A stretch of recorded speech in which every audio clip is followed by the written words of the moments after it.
Bona tarda, aquí estem a l'entrada del centre, una entitat que es va crear el 1869, estem parlant de fa 155 anys, i en la que fem tot tipus d'activitats culturals, esportives i de lleure. Les activitats més importants podríem dir que és que les activitats totes són importants.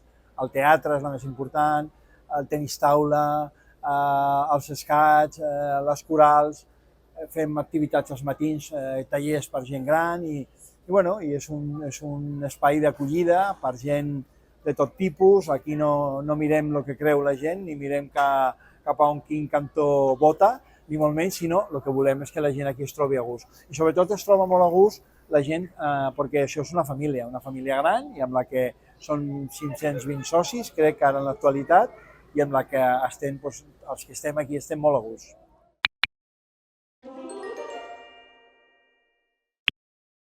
Bé, i ara us podeu entrar cap al nostre teatre. Aquí a l'entrada tenim una exposició, una breu exposició que es va fer pels 150 anys. Tenim un espai que jo crec que és un teatre que és preciós, que és un teatre en el que la gent es troba molt a gust. I mireu, un espai de 189 localitats en el que la gent es troba, doncs, molt bé. I a més, el Festival de Màgia doncs, tindrà una part que es farà aquí, un dia, i nosaltres creiem que és una activitat, o podríem dir que Gràcia quedarà, jo crec que quedarà amb un tema que mai s'havia tocat, que era el tema de la màgia, i que crec que a Gràcia li faltava aquest festival, no? I el mes d'octubre, crec que serà un mes d'octubre que serà el principi d'altres festivals de màgia que es faran aquí a la Vila de Gràcia.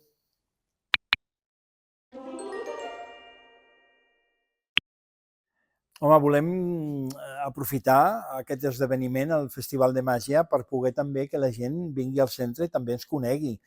La gent que no ens coneix, perquè a Gràcia podeu venir al centre a veure durant el mes d'octubre la Jazz Session que farem.